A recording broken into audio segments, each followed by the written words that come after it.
everybody, and welcome to another episode of Never Seen It. My name is Trent. I'm sitting here with Betsy. Hey, Trent. If you did not know, this is a podcast about movies that we have not seen yet. So today we're going to do just that. Betsy, we're going to watch a movie that neither of us have ever seen from 1976 because, of course, if you did not know, it is Big Movie May 1970s edition. That means throughout the entire month of May, every Sunday, we're putting out an episode about a movie of significance from the 1970s because this is a decade of cinema that we really just don't know anything about. I think we know plenty about it. We just haven't taken the time to watch any of the movies. Well, I mean, that also means that we don't really know much about it. True. We know these are the big movies from this decade, and today we're going to do Marathon Man, a movie that I know the name of. That's honestly all I know about it. Other than, of course, a few people in the movie, but I don't know what it's about. Do you know? Had you heard about this movie before we were discussing covering this for the show? I knew the name, and I knew that it was a Dustin Hoffman movie. That's it. So what I know about it is that it co-stars Laurence Olivier in one of his later career roles, and he got nominated for an Academy Award for it. And it's one of those like late career, he's a really good actor. And, you know, I don't think he had ever really been nominated before. Sure. So you give him a supporting nod and that's the end of it? Kind of. He didn't win this year, obviously. No. But yes, I know Dustin Hoffman is in it. The only thing I know is Laurence Olivier plays a former Nazi. Oh. So it's that kind of a thing where we're now, 30 years removed from World War II and we're still chasing down the bad guys. But I don't really know what his deal is, what his relationship to Dustin Hoffman is. I don't know why it's called Marathon Man. In the trailer, he runs a lot. Sure. He runs a lot. Honestly, just to pull the curtain back here, Betsy and I were thinking maybe we should do a weirdly named series like a running theme where we watch Marathon Man and Running Man. And Run Lola Run. Run Lola Run. There's probably a Running with Scissors movie out there somewhere. I don't know, but Betsy, I think this is going to be kind of a short intro because unless you know anything else about it, I think we can probably just go watch it. I'm going into this fairly blind, but you and I were both intrigued by the trailer when we watched it. Yeah. So let's go do it. All right, we're going to go and watch Marathon Man. We will be right back.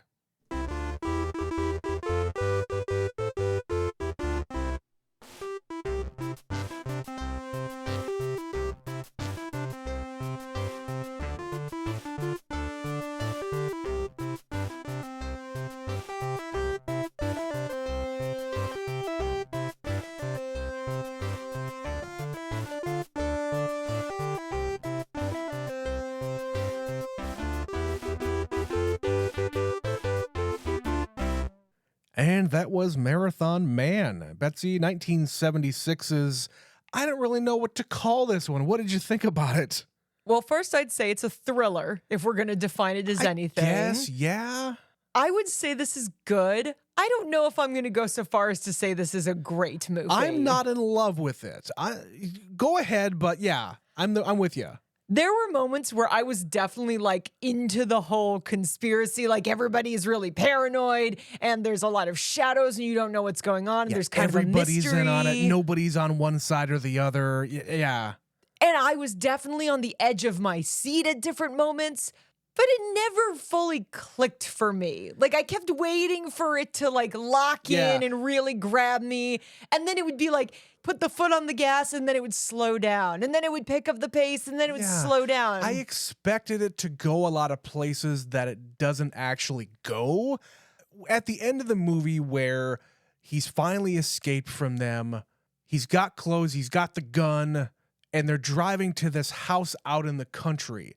Literally, I thought the house was going to be the house from his childhood where he found his dad and that they were going to do some fucking Skyfall shit to the house. Honestly, I thought that's what was going to happen.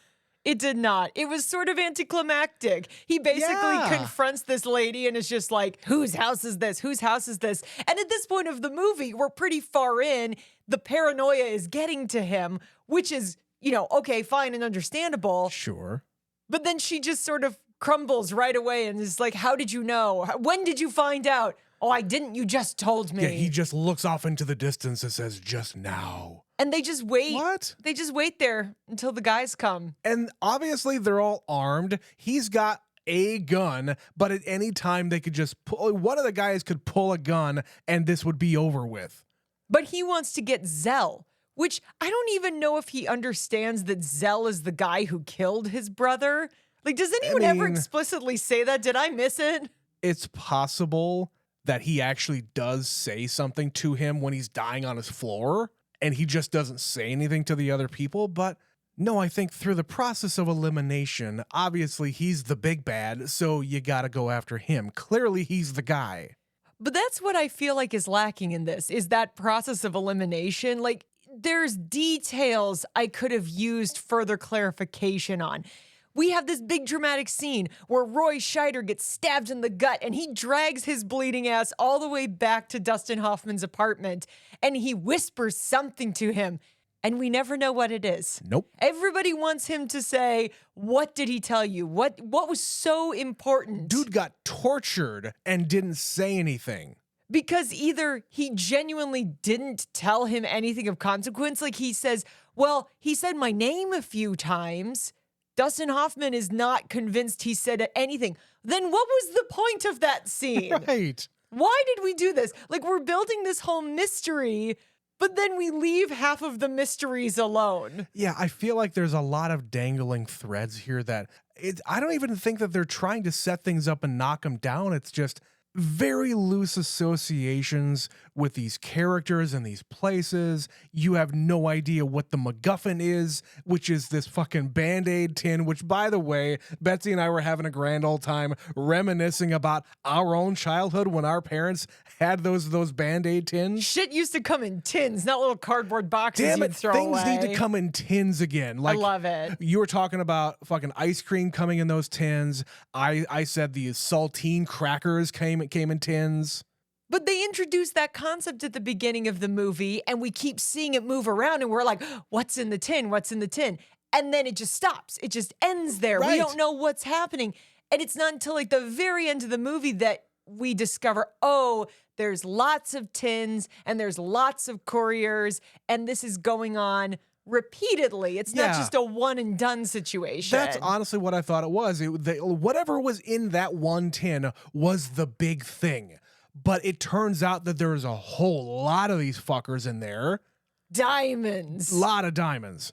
And the brother was just accessing it on occasion a little bit at a time to, I don't know, sustain his lifestyle, I guess. Or to pass along and send money to where his brother was.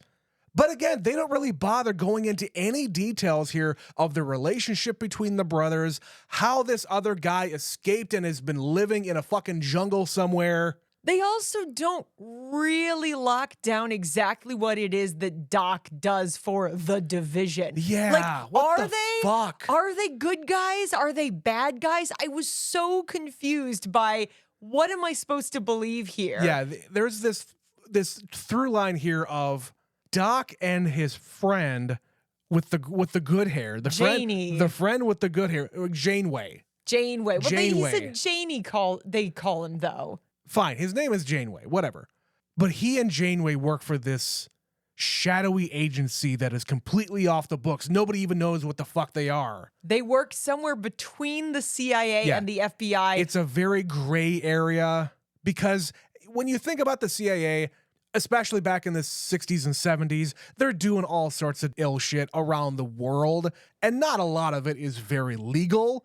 And the FBI is, the federal agency who investigates, domestic crimes.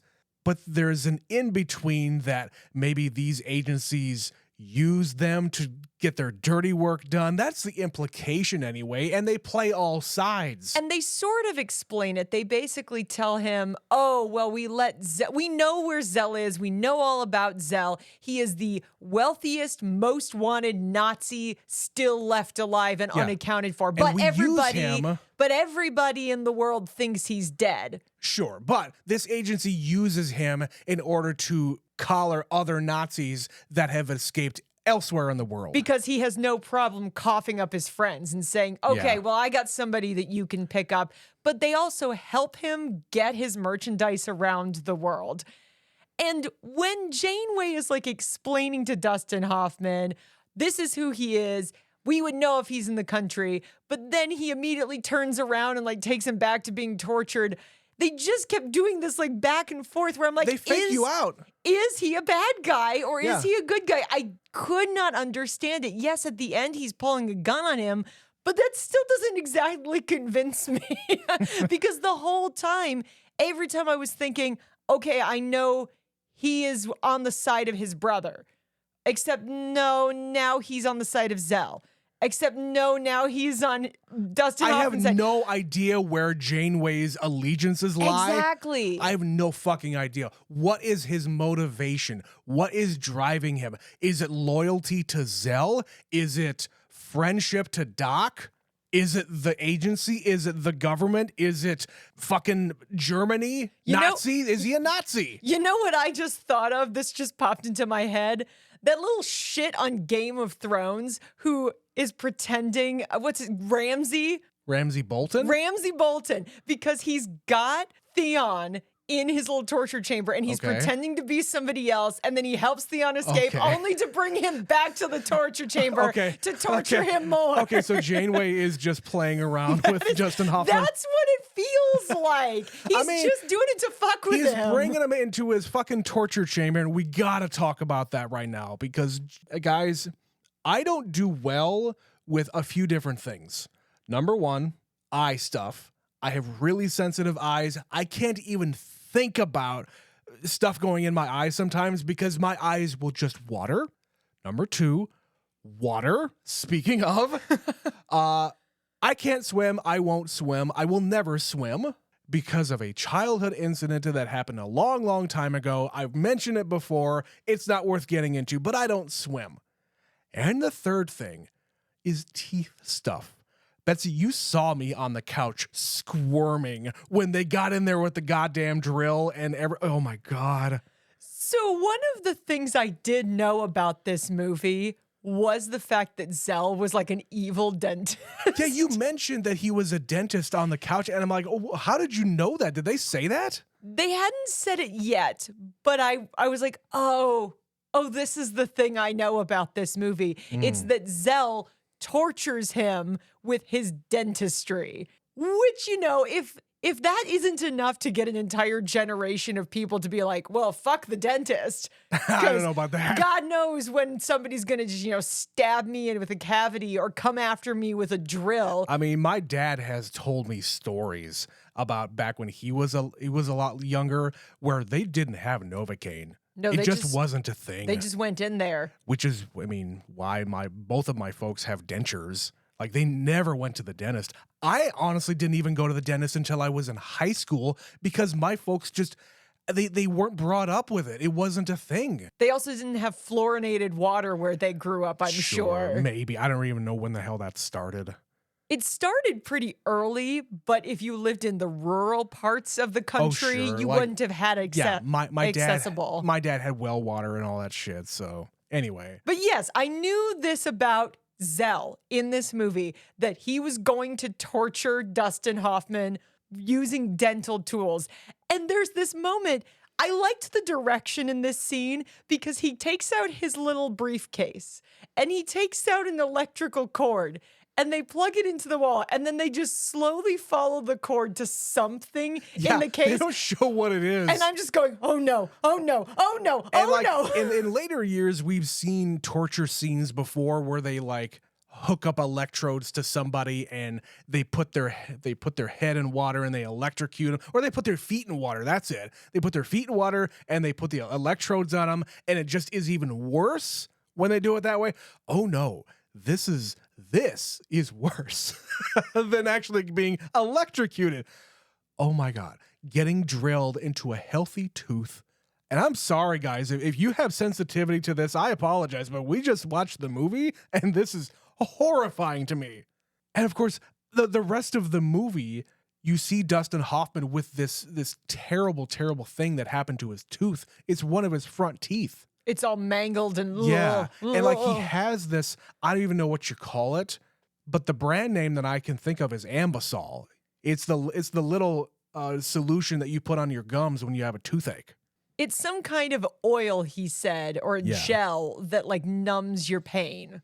But one of the things I was just reading was they actually cut like several minutes from this torture sequence because people were like throwing up. They were getting violently ill watching this guy torture someone's teeth. Jesus. I mean, I think it's even too long the way it is. Which is funny because when he came out and you said, "Oh, well, Betsy reacted." Betsy said, "Oh yeah, he's a dentist." Yeah.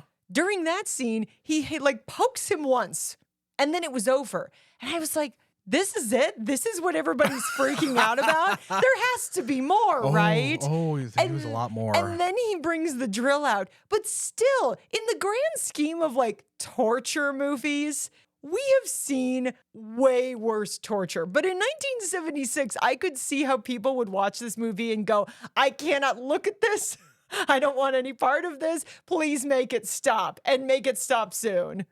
And honestly, I think the thing in this scene that is the most, I don't know, it gets you into it too, is that Dustin Hoffman has no idea why he's here, who these guys are, what he's there for, and all these questions that they start asking him. Asking, is it safe? Is what safe? Is it safe? Is what safe? Please explain to me what you are asking. Yes, it's safe. No, it's not safe. I don't know what you want from me. I have no idea. So you as an audience member, you also don't know what it's about. You assume that it's the tin that they've been toting around the entire world, but you don't even know what the fuck is inside of it. No one has explained to the viewer what the actual fuck is going on and here. It's not even just the viewer, it's the character of Dustin Hoffman here. And the fact that they don't tell him anything, which, I mean, in a lot of other movies, you're not going to explain things, but me as a viewer, I felt, I mean, honestly, I felt I was being tortured because I didn't know what the hell was going on. And that was about half this movie. And usually at this point, he's been tortured. He knows something's going on. This is where we get, okay, he escapes and now he's going to go and solve the mystery. Because that is the format typically in these kinds of movies. Yeah, he finally finds out what's going on. Yeah, and he is going to avenge his brother. That there's diamonds. He's got to go on the hunt to figure out how to get these guys. But it's not that. He just basically calls up his girlfriend, says, meet me. Then he calls up the neighbor and says, rob my apartment. And then it's the end of the movie. There's no resolution until he just confronts Zell. And there's really no motivation for Dustin Hoffman other than these guys have made my life a living hell for the past, I don't know, week. Less than. It's like 24 hours. This is an extremely short amount of time this happens. Right. But then again, him meeting with his girlfriend for the first time, that was all a setup. Presumably, again, they didn't really explain. All she says is, I'm a courier. But how did you come to interact with Dustin Hoffman? Is it just fate, coincidence? Or were you a plant for some reason? Like, were you trying to get close to him to find out if he knew what was going on? And honestly, they never explain it. All she says here is that, yes, I do work for them, but I'm not that bad. Honestly, that's all she really said. And then she dies. She gets shot in the fucking back or whatever. It honestly looked like she got shot in the leg. But then when he looks back into the house, she's just dead. Okay. And earlier in the movie, his brother confronts her and says, you're not French, you're not Swiss, what are you? You're German, right? All that stuff that I just said is complete bullshit. There is no mountain. There is no instructor, whatever the fuck. And I said while we were watching it, okay, this is my brother's girlfriend. I have a sixth sense about me that there's something odd about this chick. Why not wait till after the dinner to confront your brother calmly, saying, hey man, I'm your brother. I have a sense about these things. All that stuff that I said during dinner about the mountain and the instructor and skiing and all that shit was complete bullshit. This chick is not on the level. You need to either check her out or kick her to the curb, man. But he doesn't do that. He calls her out at dinner in front of everybody. There's a big hubbub. And then he just goes and meets with Zell right after that? Is that what happens? That's the sequence of events, yes. Yeah. So I guess maybe he doesn't do it after the fact because he's got a schedule to keep? I guess. I don't know. Why does he even go and see his brother then? Trent, it's just his style, I think. Like, when we watch him throughout this movie, Roy Scheider's kind of a suave motherfucker. He is. Like, driving around, walking around. He's got a woman in every city. He's always on the phone being like, hey, baby, when are we going to see each other? Doing push-ups in Paris, shirtless. He's on like secret missions. There's people following him. He's doing like some spy shit. We just don't understand what it is he does. And they never in this movie bother to really explain what the fuck they do. Other than that one little moment where the guy with the good hair is explaining everything to Dustin Hoffman, even that's probably bullshit. So we're going to take a break here for a word from our sponsor. We got more things to say. We're going to be right back. Critics everywhere are raving about patreon.com/neverseenitpod. Superfan Stephanie says, all this for $5 a month? Incredible. Phineas Butterfield of the New England Journal of Medicine calls it available content. Betsy's grandma says, what's a podcast? Don't miss your chance to experience this phenomenon. Join today.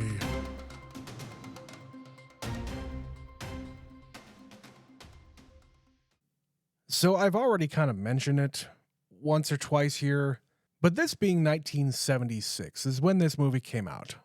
And there's a whole lot of people who very much remember World War II and everything that happened during then.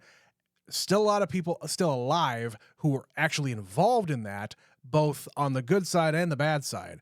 One of the bad guys here is Laurence Olivier, who is this, I guess, old Nazi officer who was the dentist at Auschwitz, who stole a whole bunch of diamond jewelry and gold fillings from the prisoners.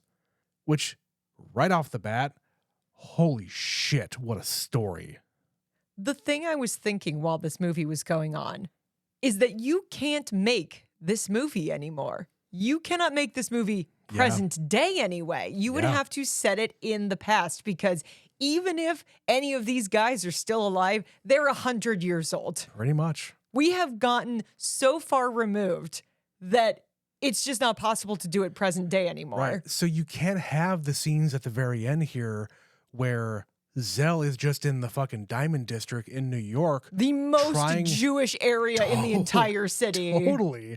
Just strolling around with his fucking knife arm, trying to figure out basically the street value of loose diamonds. And he finally comes across somebody who tells him in 1976 money, 1 carat clear diamond, 15 grand. Per carat. Per carat. And he's got a lot of diamonds. He's got fucking Planters Peanuts tins. He's got chock full of nuts tins. He's got Band-Aid tins. He's got all sorts of different tins in that thing. But he promptly just dumps them all out and laughs like a little schoolboy. He just plays with them, which I did like that shot of underneath the glass, and you can barely see through the diamonds into his face. Looking up at him as everything shimmers in the light. Yeah, honestly, I think this movie is shot beautifully. I think the landscape shots, I think the dark shadow shots. There's a shot here of Dustin Hoffman in a phone booth where it's raining and the glass is wet. Some great cinematography at the very least. We'll come back to that, but the area we're talking about here, he's walking down the street, and there are some old Jewish people who survived the concentration camps that happen to see him, and they recognize him, but they can't immediately place him. Yeah, the first one where he actually gets the number from the guy, the tall guy next to him has his sleeve kind of up on his wrist, and you can see the tattoo His that he prisoner still number. has. Yep. And he's just looking at this guy. I know you. What do I know you from? Oh, yeah, me and my wife, we escaped Germany in 1930, whatever, before anything ever started. We've been there ever since, and we're having a great old time. And that must be why you recognize me from the store. Yeah, let me just get out of here really, really quickly. And then even before that, the old woman on the street was just staring daggers at him, saying the same thing. I know you. I know this guy. Because if you witness some horrific shit, you are going to remember the person who was doing it. Doesn't matter if we're 30 years removed. That face, even if it's older, you're still going to have The it. white hair. He even had the white hair back then. Yes. Even though he's disguising himself, he shaves his head to make himself blend in a little more. It's not enough. These people know who you are. And she is screaming to anyone who will listen, stop that man, stop him. He's getting away. Fine, I'll stop him. And almost gets hit by a fucking car. Yeah. And that is the risk this guy has taken because he is like hiding out in the fucking jungles of Uruguay. You know, he's in South America where a lot of those guys fled to. Uh-huh.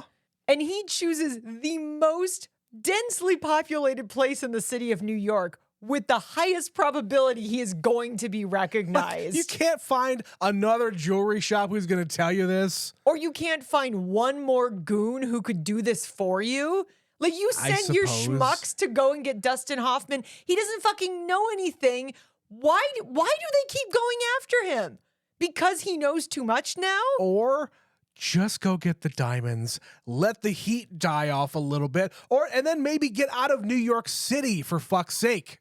Maybe it's just because they have a schedule to keep. He needs to get the fuck out of there because even the guy with the good hair, he says, you got a flight to catch tomorrow. 1 o'clock. Yeah. Finish your business, get the hell out. Which, hey, it's a movie. You got to have a running clock somewhere. But even regarding that, they don't bring it up again. He says it once. Nobody's checking their watch. Nobody's looking at the clock. Nothing. That guy's dead by the end of the movie. Sure. Who's actually going to keep you here or kick you out, Zell? No one's paying attention to you. Yeah. Except the old woman screaming at you on the street. Yeah. What did you think about Laurence Olivier? Because he got nominated for Best Supporting Actor in this movie. Yes. So this, as I said in the introduction, was a latter movie. This might be his last or certainly amongst his last movies.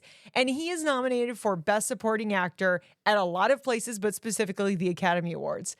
I'm going to be honest with you. I think Dustin Hoffman gives a better performance in this movie. I mean, I believe him in that he has no idea what is going on.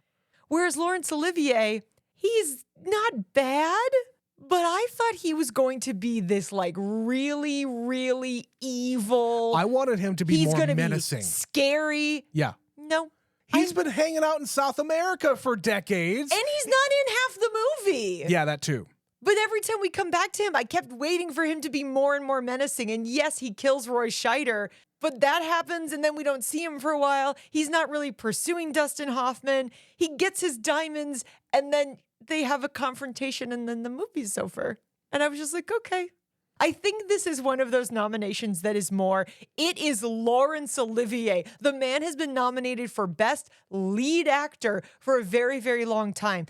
But he himself admitted he took this role because he was dying and he knew he was dying and he wanted to leave his family money. And this is the only time he was nominated in the supporting category. Yeah, I kind of think I have the same opinion. I think he's good, but I wanted him, like I said, I wanted him to be more menacing or be more evil. It's not like I don't hate him. It's just, oh, you're a doddering old man who is going to play around with diamonds. Why do you need fucking diamonds, man? You're going to be dead in a year. You probably have no family. You have probably no children who are still alive. Why do you need these fucking diamonds? Are they just a monument of the horror that you inflicted on people? Greed is also a powerful thing. He lived for this long, and it was his brother in New York who was helping him out. So I assume that was like his last living relative. But yeah, there's no spouse, there's no children. So, like, I get it. It's your stuff, quote unquote. Uruguay's not that expensive. You want your stuff, but what are you going to do with all that money? You've got millions of dollars worth of diamonds. In 1976 In 1976 dollars. And you are risking your entire, like, secret existence. People presume you are dead. You have not been spotted for decades. And you come out of the shadows to claim your diamonds and are immediately recognized. And then what the fuck are you going to do with all this money when you get it? After your brother gets into a road rage incident with a New York Jew who's not going to put up with your Nazi bullshit. No, these two old farts and their road rage kick off the movie with a fiery explosion. Yeah. What the fuck, after guys? that, I expected this to go a whole lot of different places. But as we're introducing everything in this movie, we start the movie off with that. Then we're cutting over to Dustin Hoffman just running. He's just running because he's training to do a marathon. Okay. Then the name of the movie is Marathon Man. So why is it relevant at all? He just felt... Why the fuck is the movie called Marathon Man? I can't get over that fact. It's based on a book, and I would assume that maybe the book goes more into it than the movie does. But there are a lot of elements here that you're right. At the beginning, he is a PhD student, and he is writing a doctorate about tyranny in the United States, like people who have used tyranny, and he gives some different political examples. And the professor says, well, don't forget McCarthy. And he has kind of a reaction because we find out that his dad was basically a victim of the McCarthy witch hunt. But they never really explore that either. Like they tell us his dad was a historian, ? And he killed himself because of his shame because of this. Yeah, but they show footage of him being hauled in front of Congress, and people were thinking that he was, an evil communist and whatever. They didn't show any footage of that. That He wasn't in the movie. No, they did show footage of that when he's coming out of like a courtroom or something. He's coming out of a place, and there's reporters everywhere. Oh, I don't remember that at all. All I know is they didn't explain why he was being persecuted to begin with. And Dustin Hoffman seems to be on this quest to vindicate his father. For what? But we still don't explore that. Like, it feels like maybe we're going to get some kind of resolution to that in this movie. Otherwise, why include it? Honestly, what I wanted was more of that. Give me more of him being a historian. Give me more about what he was studying. Give me more about his father and what he was involved in. Give me more of that portion of the guy, because the movie is called Marathon Man, not old fucking Nazis. Or McCarthy blacklist son takes vengeance. Fine, and then you can reveal that his brother was also involved in something nefarious. Whatever that happens to be. Take that concept of this character, because I like the character. Why do you then need to insert him into this other scheme? They kept mentioning the blacklist thing. They kept mentioning the McCarthy stuff, but it didn't really feel relevant to the rest of the movie. It's not. The only thing that ties it together is the gun, because the gun was his dad's gun that he actually used to kill himself. So is that what it is? It's like symbolic that he is using the weapon that ended his father to take vengeance for his brother? Is that the whole point? I don't think he knows. But it doesn't matter if he knows. It matters if the viewer understands it. Yeah. And I don't really get it. Neither do I. And honestly, the more we're talking about this here, the more I kind of don't like this movie. I think it is less than the sum of its parts, for sure. The acting is good. The cinematography is really good. However, the storytelling here is very lacking. There's too many loose ends, and it seems like they set up dominoes, but then they never knock them down. It's like, but I don't understand what I'm watching.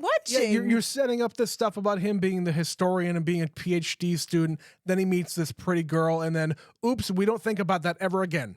Except then she's bad. Maybe? Well, I mean the historian stuff, but still, man. Well, I want to talk more about Dustin Hoffman, because as I said, when I'm looking at this performance compared to the one that actually got nominated for an Oscar, I'm like, well, I don't understand this, because Dustin Hoffman is way better in this movie to me than Laurence Olivier is. I think you're right. I don't think you can give him a supporting actor nod, though. No, I'm not saying I would nominate him for, best supporting actor. What I'm saying is the performance just overall is better. He starts off a little slow, like when he is just a student and he's going to these classes. He's clearly very smart, but he doesn't want to raise his hand and actually draw attention to himself, even though he knows the answer. He meets this girl. Like, it's just kind of, okay, I've seen Dustin Hoffman do this stuff before. It's not until his brother shows up bleeding to death in his apartment. And then he is being interrogated by these guys and he doesn't know what the fuck is going on. Yeah. And then he's got the scene where he's taking a fucking bath and these guys show up in his apartment and we just start amping it up really, really quickly. And there's also a moment here where he kind of admits, man, I never really am the person who is going to confront things. I'm one of these guys who is just going to be very passive about it. I'm not going to fight back, but he's still got this gun. And when his brother is in his apartment, he says, oh yeah, you lefty liberal and your gun. Like, I don't know what you're going to do with that. So it's kind of all of these elements about him, I guess, claiming some part of him that he's never claimed. Yeah, like he's taking charge of the situations that he's in because his life is in danger. Yeah, at the beginning of the movie, when he's training, some guy runs past him and goes faster and then is like flipping him off. Right. And he's trying to catch up and he can't do it. To do what? He is like, really? He's such a weakling. He's such a little like pussy or something. I don't really know what the message is. But then by the end, he's, confronting Zell on the street and he says, okay, you come with me. And they go to this like dam. I'm not really sure. It's that or building. Like a water treatment plant. We keep seeing him run past the same building the whole time he's on his runs. But he says, you can keep your diamonds as many as you can swallow. Eat them. Essen. Like he's some kind of a Bond villain saying, I'm going to make you eat these and you can take whatever you want. And then just chucking diamonds everywhere. Yeah, like thousands, millions of dollars worth of diamonds just being dropped into the drink. Because he doesn't care about the diamonds. He Of has course no not. need for this. He is out for vengeance for his father. He is out for vengeance for his brother. He is Yeah. out for vengeance for himself. Okay. Zell says here, your brother was weak and your father was weak. How the fuck does he know anything about his father? That's what I'm saying. It doesn't make a whole lot of sense, this movie. Seriously. At certain it's points. like there was a subplot here where Zell actually murdered his father and they made it look like a suicide. That would have been a more interesting story.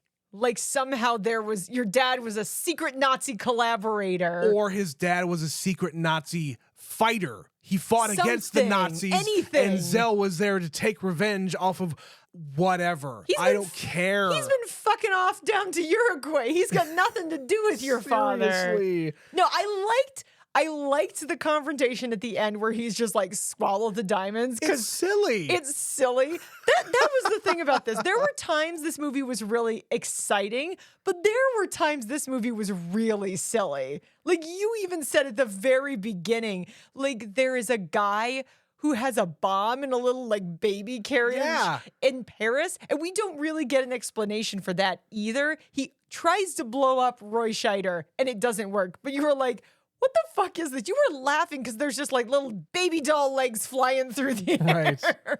And like the very end when he's making him swallow diamonds and he gets one down and then he tells him, yep, just keep going. And you pointed out, you're going to get those back. Yeah, if you want those just diamonds, wait. if you want those diamonds bad enough, swallow the diamonds. Like you'll get them back. And then of course, the movie doesn't actually end with him doing anything to Zell. Zell trips down the fucking stairs and stabs himself. So it's not even about him like manning up and confronting this guy. He points the gun at him and Zell does the rest to himself. Sure. The Dustin Hoffman character here is kind of inept, but he's just competent enough to get kind of what he wants. But I also don't even know what he wants. I think the only thing he really wants is revenge for him killing his brother. Okay, you weren't that close with your brother either. Now you don't have any family left, presumably. And yeah. So before we start wrapping up here, I do want to talk about some scenes in this movie that are really, really good, but I think they just don't fit with the rest of the movie. It's just, hey, I had a good idea for kind of an action scene in Paris where Roy Scheider is in his hotel room and you hear some grunting in the room and we pan over and he's just doing really, really awkward push-ups with his feet on the bed and his hands are on the ground and he's shirtless. You say awkward, I say next level. That's some difficult shit he's doing. Absolutely. And for the guy's age, both Roy Scheider and Dustin Hoffman look incredible with their shirts off. Dustin Hoffman lost 15 pounds because he was running all the fucking time. They look incredible. I'm sorry. No, don't apologize. It's just a fact. They really built dudes different in the 1970s. People don't look like that anymore. No, they do, but you could be like a normal looking guy and be a movie star. You can't get away with that as much these days. Sure, like you got to be fucking ripped to shit. Your entire body has to be ripped. Yeah, but you're right. Roy Scheider gets to do like the cool spy shit in this movie. Seriously, this guy with the fucking silver eye comes in as this beautiful shot is on screen where he's on the balcony looking off into the distance where there's a fucking Eiffel Tower. They're in a protest down on the ground. Drinking his orange juice, living his best life. All of that looks incredible. I love that. But this guy comes in with his silver eye and is going to try to choke him out with this piano wire type thing. And Roy Scheider puts his hand up to his neck to prevent the guy from actually getting there. He fucks up his hand, but at least he's alive. But then they go through this entire fight scene where you don't actually see everything, but then there's a guy across the way who is witnessing everything. Through the curtains blowing in the wind. Yeah, like they had some good ideas here, but they don't really pay any of it off. And there's also a scene like later on, or maybe it was before this, where he went to the opera and you get like different scenes of he goes in this booth and then he goes in the next booth and there's a dead guy there and there's these beautiful theatrical shots, these giant stairs in this old theater. Yeah. Then he goes outside and there's shadows and pillars and he tells the woman who's meeting with him, keep walking, it's too dangerous, that guy's dead. And she disappears into the shadows. The direction is very good. And then there's a soccer ball.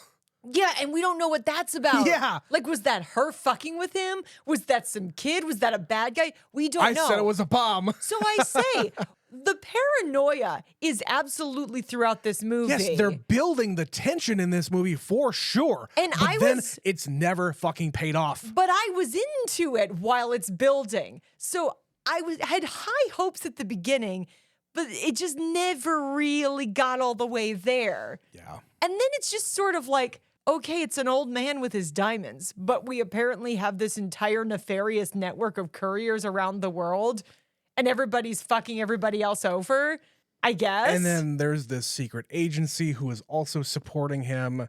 Yeah, but anyway, some other scenes here that I need to talk about. I think the most clever thing is Dustin Hoffman getting back to his neighborhood, going across the street to these guys who are giving him shit every time he comes back from running. These kids are always giving him a hard time, but he never pays them any mind. But he goes over there and wakes him up in the middle of the night saying, hey, I need you to come down here. And he says, dude, I want you to go and rob my apartment. And the guy says, well, what's in it for me? Well, I got a television set. I got all sorts of stuff over there. All you need to do is give me some clothes and give me the gun out of my drawer. But I got to warn you, it's dangerous. And the guy says, well, that just makes it fun. So the guy goes to all of his fucking like cousins or homies or brothers, sisters, whoever the fuck is wanting to come out in the middle of the night to go rob somebody's apartment that he's telling him to do so. And obviously his apartment is being watched by the guys in the car outside and the guy actually in the apartment stairwell. And as all these guys get to the apartment, try to break in, the one guy with the good hair points a gun at him, and all the guys there pull out their guns and they say to him, blow it out your ass, motherfucker. Because what are they going to do? Like, this one guy is really going to stop 7 dudes breaking into this apartment. They all have guns. Yeah, I don't think so, buddy. Let them do what they're going to do. No, and they succeed. And, Dustin Hoffman gets away. And of course, a man after my own heart. I love the scene where his brother shows up in his apartment in the middle of the night, wakes him up, and takes out a bottle of really fancy French wine. And Dustin Hoffman, being the dirtbag that he is, he pulls out dirty glasses of just regular glasses that you would put water in. He pours the wine into the glass. They take a swig, and Dustin Hoffman just gargles it because I don't fucking care about fancy wine. I don't even like wine. He also, when he hands him the dirty glass, says, you said a glass. You didn't say it had to be clean. That's right. He's such a little scumbag. He's such little brother material. I get it. Yeah. Which, by the way, I mentioned Oh God. Like when he's in the professor's classroom or whatever, I said, by this time, is he like 40 when he's making this movie? Because when we watched The Graduate like 2-3 years ago, that was my favorite movie, by the way, that year. I gave it my #1 movie of our awards. But even in that movie, he's like fucking 30. In this one, he was, what, 39 when the movie came out? I think he was 38 while he was making it, probably. Yeah. So I don't know what it is about Hollywood back then casting people who are not the right age. Okay, but also you could be a PhD student when you're 40. Of course. I'm not saying that you can't, but him being in college doesn't make any sense. But they never explicitly say he is a college age student. No, they never say his I think age. it's fine. I don't think it's really a problem. But you do have to stop. Your brain kind of short circuits for a minute when you see he's going to school. You're like, but he's a grown ass man. This is Dustin Hoffman in 1976. Come on. Anyway, that's all I had, Betsy. I know we're doing this for Big Movie May 1970s edition, and you like to bring the facts and figures about why we're covering this movie. So go ahead. So arguably of the 4 movies we'll be doing this time around, this is the least big of the big movies. Like it's something that people definitely know, but it's not like Taxi Driver where everybody knows Taxi Driver. Yeah, this is just one that has been in the ether. I know the name. I like Dustin Hoffman. I like all these guys. And it's a movie from the 70s that we've wanted to watch forever. So that's why we're doing it. So it was a pretty modest movie as far as like the budget. It was $6.5 million, give or take. So fairly small budget. And it made like $21 million. So Still as far okay. as That's grosses, respectable. yeah, it was respectable. In 2001, the AFI, the American Film Institute, included this in their top 100 most heart-pounding American movies. Okay. We already mentioned it was nominated for 1 Academy Award for Best Supporting Actor for Laurence Olivier. His character, Dr. Zell, was also ranked in Time as one of the 25 greatest movie villains. Which, okay, given what we already said. Okay. The dental torture scene placed number 66 on Bravo's 100 scariest movie moments. Wow. I mean, when you really think about it, I think they're right. Because we keep on talking about the fact that, hey, this is the 1970s. The Hays Code is no longer here. They can pretty much go wherever the fuck they want. Also, we had yet more naked people showing up in a 1970s movie. Really seems like we're seeing a lot of nudity, both male and female, in a lot of the movies we're watching lately. Not that I'm complaining. It's just, hey, I notice it. Because we've been watching a lot of stuff from the 70s. That's what I mean, yeah. And they could get away with it. Exactly. Anyway, I've got a couple more for you. Dr. Christian Zell was ranked as number 34 on the AFI's list of 100 heroes and villains. He was number 34 of the greatest villains of all time. Okay. No, I can't agree with that. And this movie has an 82% on Rotten Tomatoes, but it has a fairly low amount of reviews because I just think this is one of those from the 70s that has kind of... I think it's been forgotten about. Yeah. To a point, anyway. Oh, here, this you'll appreciate. Okay. Roger Ebert of the Chicago Sun-Times gave Marathon Man 3 stars out of the possible 4, and this you'll appreciate. He wrote, quote, "If holes in plots bother you, Marathon Man will be maddening, but as well-crafted escapist entertainment as a diabolical thriller, the movie works with relentless skill." Oh, Roger Ebert knows how. You can't disagree with Roger Ebert on that. And that's a good point. If you are like us and you can't stand all of these gaps that we're mentioning. Yeah, I can't cover a movie for our show and not analyze the ever-loving piss out of it. I'm not watching movies for this show for entertainment. I'm doing it for you people. I mean, we should be entertained. And I was. That's the thing. Which is why I said bad movie. It is a good movie. I wouldn't say it's a great movie. I think if I had seen this movie when I was younger, if I had watched this maybe in high school where I wasn't getting so hung up on the details, I might have enjoyed this movie a lot more. But when this is a movie that got nominated for an Academy Award, and I've heard these things about Dr. Zell and the evil dentist and the evil Nazis and all of these things. And the trailer, as we mentioned, looks cool. Like when we watched it, I was like, okay, I'm in. I'm interested in this movie. I wanted it to be more. And I can't I can't get past, like, you just throw in all of these things and then there's no payout for it, or it doesn't really make sense because we At didn't least take time. You're not satisfied with the journey. No. I think it would be interesting if somebody were to do this maybe as a TV show. Like, would you watch that if they did like a 10-episode miniseries of Marathon Man? Yes, because all these things that I wanted to be there, where they could flesh out the dad story, they could flesh out him getting the PhD, they could flesh out the brothers' relationship. And the woman who he's seeing. Yeah. And what's her deal? You could really get into it a lot deeper rather than having all of these things that they set up left dangling. So, all right. I think that's all I've got for Marathon Man, Betsy. This is okay. I don't think that it's something that I'm going to revisit anytime soon. I'm glad we did it. I like to get a Dustin Hoffman movie in here because, We like should I do said, that more. as I said in the last episode, we have only ever covered one Dustin Hoffman movie on this main show. The other one, of course, being The Graduate, and we did one other one on one of our Patreon shows, but he was only playing a supporting actor in Stranger Than Fiction. That, of course, being included in our movie club over on Patreon. But I'm glad that we did this. I've been wanting to watch this movie forever, and now we have. But all right, if you want to tell us about what you thought about Marathon Man, Dustin Hoffman, or his glorious ass up in your face on the screen, send us an email, neverseenitpod@gmail.com.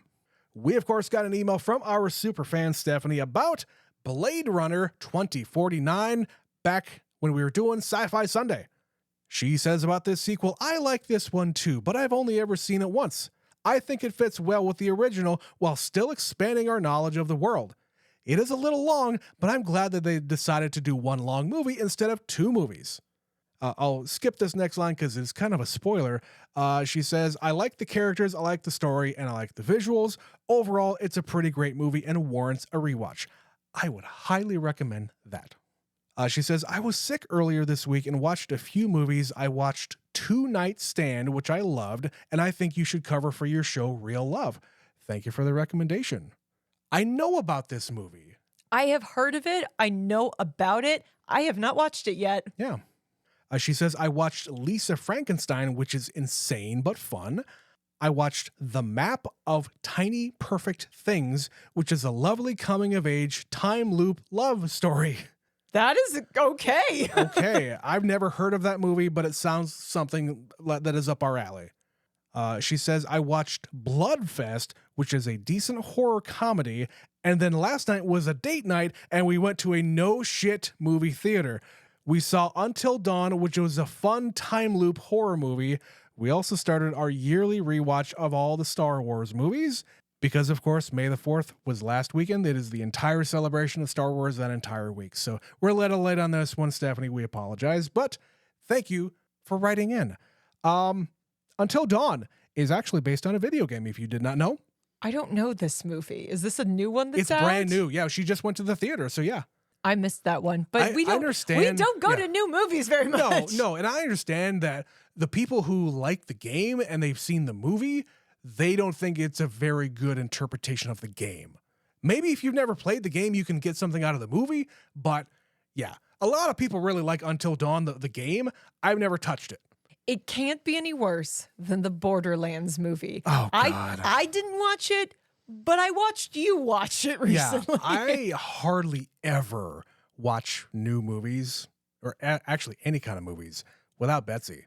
I could have watched it. I was in the room, but I was like, no, I'm putting in my headphones and doing something more worth my time. You do something else on your iPad. And I just, at like fucking 9 o'clock at night, I turned on the Borderlands movie because I had it. And you're a sick, sick man. I was. And don't get me wrong, I am a Borderlands game fan. I've played pretty much all of them, but that movie is fucking dog shit. If you want, I could do an entire fucking rant on Patreon. Just tell me you want to hear it and I'll fucking do it. But that movie fucking sucks in so many different ways. Every time I looked up to see what was happening, like the few times I did, I was like, that movie looks like shit. Like it just looked like shit. Yeah.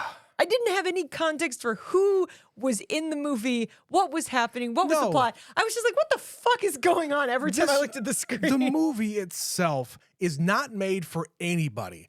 not fans of the games because they don't really cover the games really well. It's not meant for the general populace because there's no fucking story to the goddamn thing that makes any sense. And if you want to hear the rest, go to patreon.com/neverseenapod and tell me to do a rant over there because, hey, I've never done that before. And we don't do solo stuff on our shows yet. Not yet.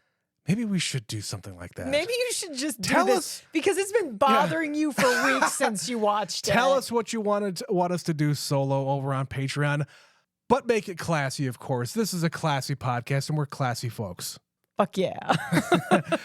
All right, again, email address, neverseenapod@gmail.com. All the social media links are in every single episode description. Just tap the shit. It'll take you to the app, and you can follow us over there. Of course, patreon.com/neverseenapod. $5 a month gets you access to all of our stuff. We don't separate out like other podcasts do. Like you pay this much for this show, this much for that show. Nuh-uh. You get everything. $5 a month. And if you're actually a fan of America's favorite pastime, we just covered 2 baseball movies in a row for the month of May over on Patreon. So go check them out. So with that, I think that is going to be the end of episode 2 of Big Movie May 1970s edition. Can we make the title longer, please? Sure. Anytime you want to. Next week, Betsy, what are we going to be covering for our next 1970s movie? We're going to be going back just a few years to watch The Sting. Another Paul Newman joint that I don't think we've actually covered a Paul Newman movie on this main show before. We did The Hustler on Patreon once, but this will be a first. So make sure to come back next week for another episode of Never Seen It. My name is Trent. My name is Betsy. We'll catch you next week on Never Seen It. Bye-bye. Bye.